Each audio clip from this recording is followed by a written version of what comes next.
I'm sorry. And look, that doesn't happen. And as much time as I give y'all, you kidding me? Good to be back. Good to be back in Indy, in person, all of us together, back at the Combine. I think I emphasize this all the time. What a great job Jeff Foster, his staff, Audrey, John Griffin. They do a tremendous job navigating, both what the NFL wants, what our fans need, and this growing event of the Combine. And it is great to be back. And can't have a better city to do it in. We'll see where it ends up in the future, but I'd be hard-pressed to find another city that does it any better. A lot of changes, to our staff since we all last visited. Congratulate Matt Eberflus, the Bears, for, hiring him as a head coach. I think they got a good one. He'll do great work in Chicago like he did here in Indy.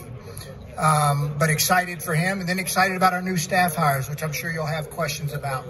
So let's fire away. Every year there's a solution. So is there a solution at quarterback at the beginning of change? That's fair. I don't know. We're still working through it. And I know I'm going to get a lot of questions about Carson right now. And I don't have a direct answer for you. We're working through it. Jim, Mr. Irsay, and Frank and I will sit down over the next 10 days and figure out where it's going. But ultimately, we'll do what's best for the team, for the Colts, both in the short term and in the long term.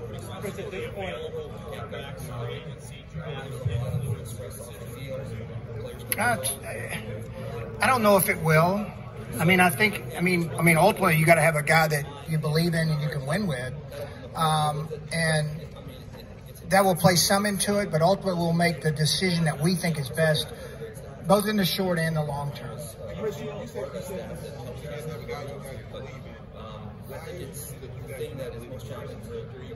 Ooh, that's a loaded one. Hold on now. Dang Wells coming off the top rope with a loaded question. Wells, you get a little bite. I didn't. Fair enough. Yeah, fair enough.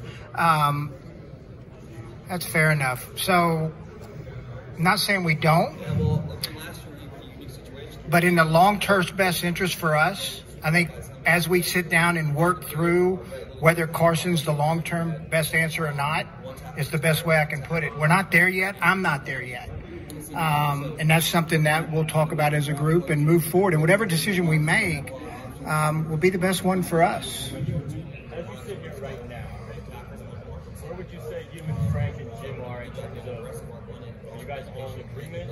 And I know that might change in the next 10 days, but do you guys see it the same way as you sit here right now? It's good discussion. There's good discussion going on. And I think if you're all agreeing, I think that's one of the misnomers that, you can have a good relationship and disagree. You can have a great relationship and not always agree with what one person said. But ultimately, when we make the final decision, we walk out all three together with whatever that decision is. So there's a little bit of disagreement right now? I don't know if there's, disagreement, but it's something we'll sit down and discuss. Go ahead, Chad.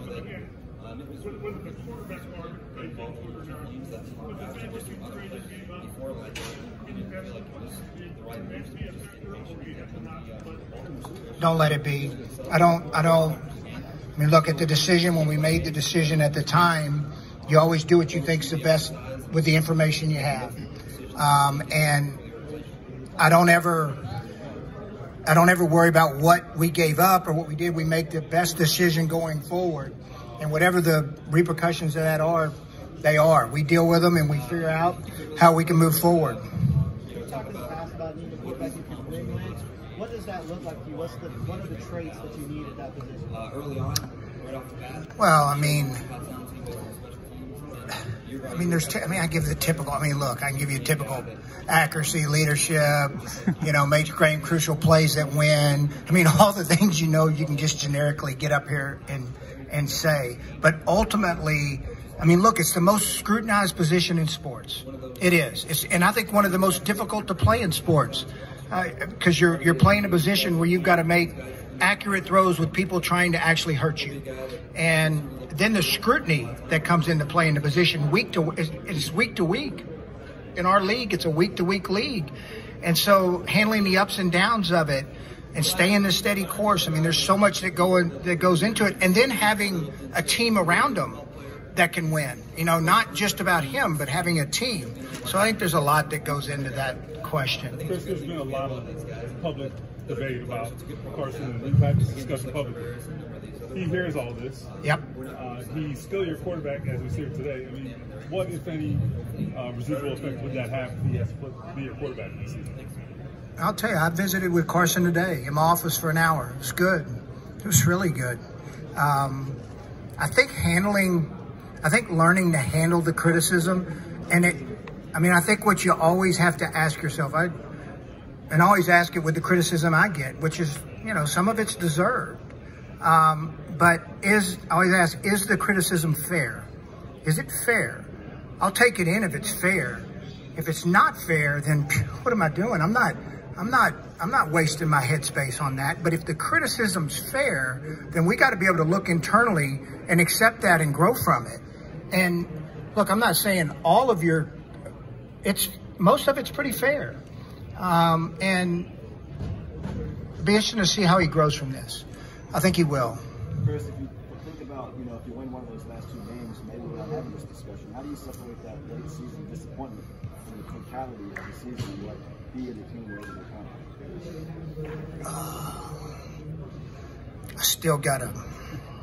It still bothers me.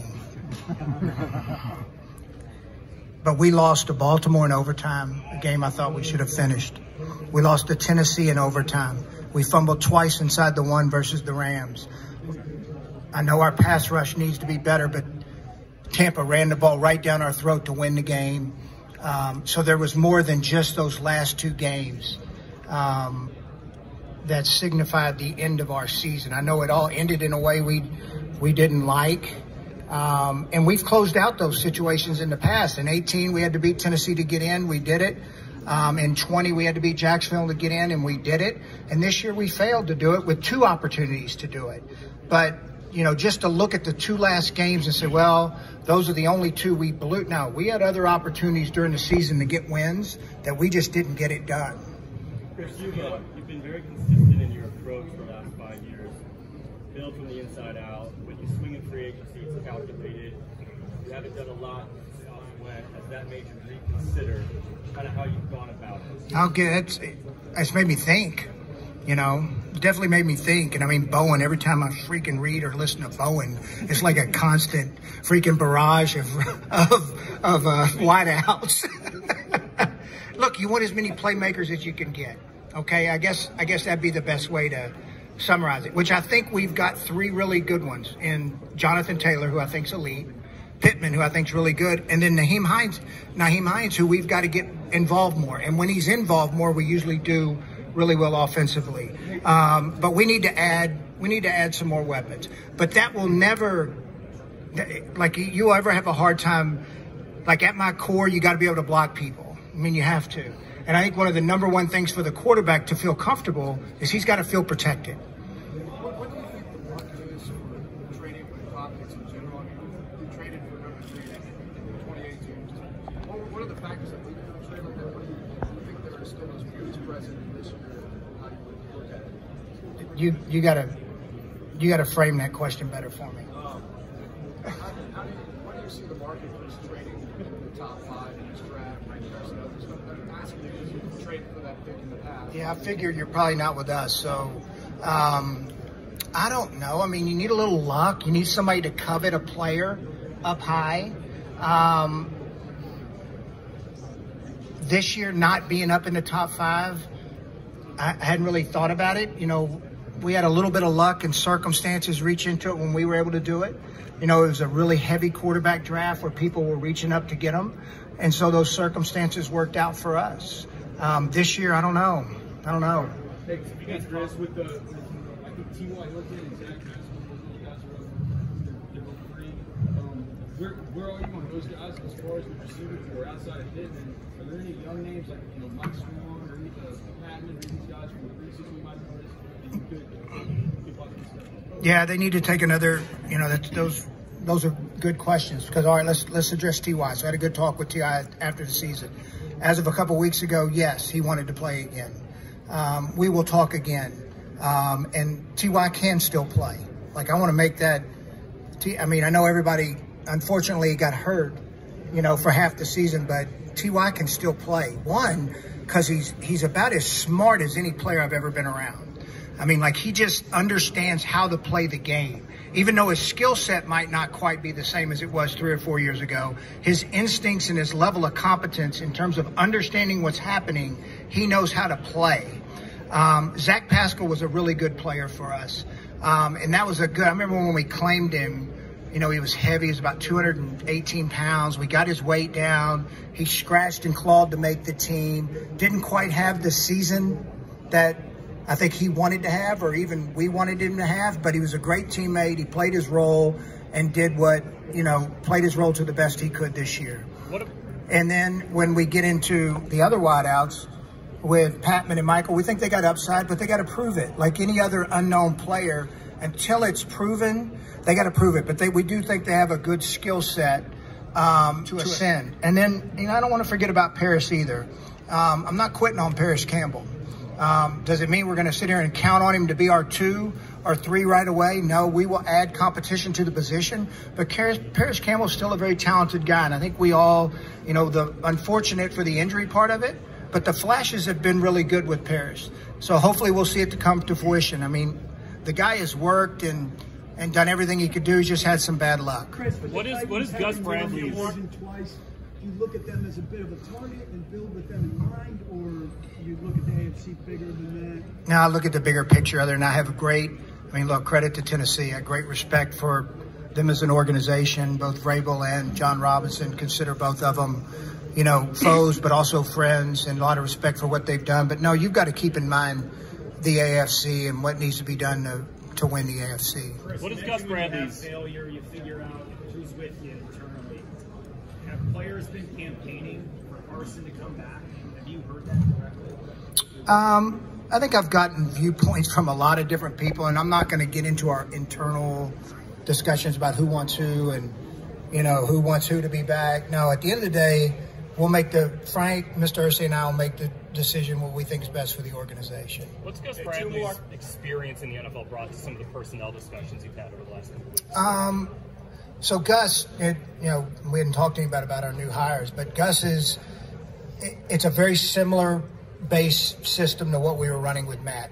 Same tree, a little different flavor, but still the emphasis on effort, speed, fundamentals, taking the ball away, all those things that, we've talked about in the past, we'll deal with Gus. And I think Gus will be a great addition. You'll like him. You like his staff. You hired a good staff. We're still in the process of hiring guys. It was good to get 2, with some real experience with Richard Smith and Ron Miles have a lot of experience both in the scheme and coaching in this league. And then being able to hire Cato June, who I think's got a really bright future and who has absolutely grinded to get where he is today. He's coached for 10 years at both small schools and worked his way up and earned this opportunity. To Mike Mitchell, who I knew back in 2018, the way he worked with our players, just watching him on a daily basis, coach them, help guide them. I think Mike Mitchell is going to be an outstanding addition to the staff. Chris, what's the sense of quarterbacks? Just as you evaluate options, and could you see yourself making a trade, 2 straight years for one? And if so, are there players on this roster that are untouchable, or are you open to trading kind of anyone? I think we hear, I don't ever want to say anybody's ever untouchable. We have players that we think a lot of that are a big part of our future, but I don't know if anybody's untouchable. And then we'll do what we think is the best to win, both in the short and the long term. Not yet. Had some good talks with him, though. Okay, thanks, guys.